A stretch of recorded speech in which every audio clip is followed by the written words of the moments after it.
वसुदेवसुतं देवं कंसचाणूरमर्दनं देवकी परमानंदम कृष्णं वंदे जगद्गुरुम्।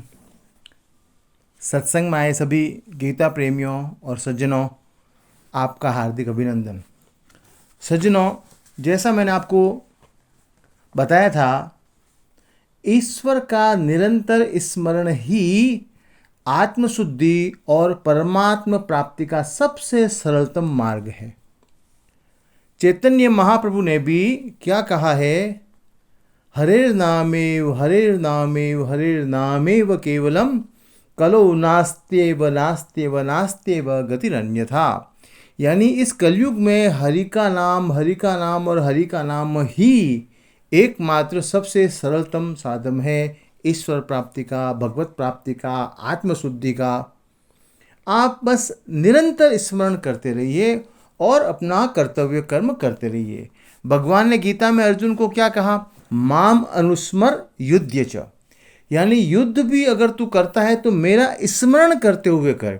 यानी भगवान के नाम का स्मरण करते हुए अगर हम कर्तव्य कर्म करते हैं तो वही सबसे श्रेष्ठ मार्ग है। ईश्वर का स्मरण कभी भी नहीं छूटना चाहिए। 24 घंटे लगातार प्रत्येक क्षण मां मनुस्मर युद्ध च। अगर भगवान ने इतनी बड़ी बात कह दी कि युद्ध कर, परंतु मेरा स्मरण करते हुए युद्ध कर। यानी ईश्वर का निरंतर स्मरण ही सबसे सरलतम मार्ग है, सबसे सहज मार्ग है आत्मशुद्धि का और परमात्मा प्राप्ति का। दूसरी बात, भगवान की भक्ति में जो बहुत बड़ी बाधा होती है वो होती है घमंड। अब घमंड किसी भी बात का हो सकता है। घमंड व्यक्ति को अपनी पोस्ट का हो सकता है, अपने पैसे को लेकर हो सकता है, अपने रूप को लेकर हो सकता है, उसकी जो समाज में प्रतिष्ठा होती है उसको लेकर हो सकता है। किसी भी चीज़ का घमंड व्यक्ति पाल सकता है, पर वो सारे घमंड जो होते हैं वो मिथ्या अभिमान होते हैं। वो कुछ भी नहीं। देखें, जन्म के समय हम क्या थे? खाली हाथ आए, और जब मरेंगे तब क्या होंगे? खाली हाथ। तो ये जो बीच की यात्रा है उसमें अगर कुछ प्राप्त हो जाता है तो उसे भगवान का प्रसाद मानना चाहिए, बस। तो जब हम भगवान का प्रसाद मान लेते हैं ना, तो घमंड आता ही नहीं आदमी को। और जब घमंड नहीं होता है, घमंड का त्याग हो जाता है, तो फिर वो हमेशा प्रत्येक क्षण आनंद के साम्राज्य में रहता है।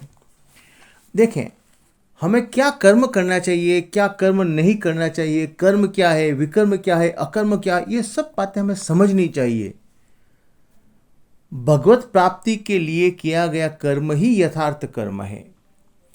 दुनिया में आपको रहना है तो आपको कर्तव्य कर्म करना पड़ेगा, परंतु कर्तव्य कर्म करते हुए अगर आपने भगवान का स्मरण नहीं किया तो वो कर्तव्य कर्म फिर वो कर्म बंधन वाला कर्म बन जाता है। संसार सागर में रहकर संसार के थपेड़ों को सहन करो भगवान का प्रसाद मानकर, तो ये एक सच्चे भक्त का परम धर्म हो जाता है। और हर बार बड़े बड़े संतों ने बस एक ही बात कही है, हरि का नाम, हरि स्मरण ही भवसागर से पार उतारने वाला सबसे बड़ा अच्छा साधन है। कर्तव्य कर्म करते हुए हमेशा हमें सजग और सतर्क रहना चाहिए।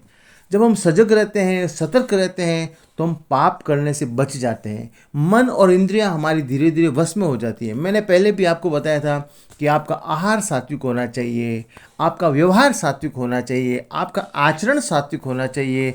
तो सात्विक आहार, सात्विक आचरण, सात्विक व्यवहार से आपकी बुद्धि भी सात्विक बनती है, और धीरे धीरे आपके मन और इंद्रियां आपके वश में आती है। और फिर जब मन और इंद्रियां आपके वश में हो जाती है तो आप उसको गुरु, गीता, गोपाल की सेवा में लगाओ, तो धीरे धीरे आपसे पाप होएंगे ही नहीं। धीरे धीरे आपके जो धार्मिक भाव है वो दृढ़ होते जाते हैं। धीरे धीरे आप में त्याग की, सेवा की, संगठन की, लोगों के साथ प्रेम से रहने की, ये धीरे धीरे चीज़ें आपके अंदर बढ़ती जाती है।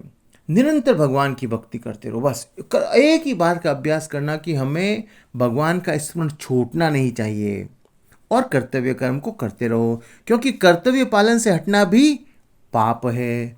कर्तव्य को जानबूझकर नहीं करना तो ये क्या हो गया? अधर्म हो गया। और ना करने योग्य काम को करना, ये भी क्या हो गया? अधर्म हो गया। तो हमें हमेशा धर्म और अधर्म के बारे में सजग रहना चाहिए, सतर्क रहना चाहिए। मनुष्य मात्र के लिए हमारे हृदय में सहानुभूति होनी चाहिए, दया होनी चाहिए। क्रोध तो हमें बिल्कुल ही नहीं करना चाहिए, क्योंकि क्रोध करने से क्या होता है? बुद्धि का नाश हो जाता है, सत्य और असत्य को पहचानने की शक्ति समाप्त हो जाती है।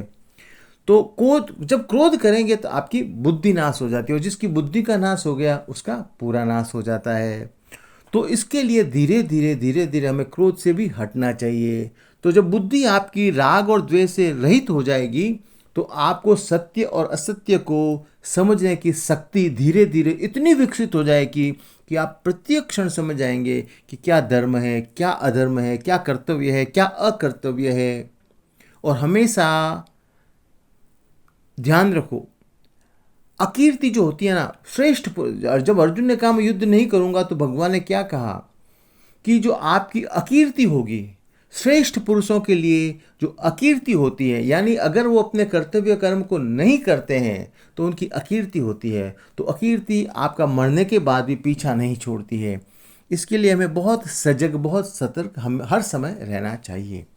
आज के लिए इतना ही। धन्यवाद। जय श्री कृष्णा।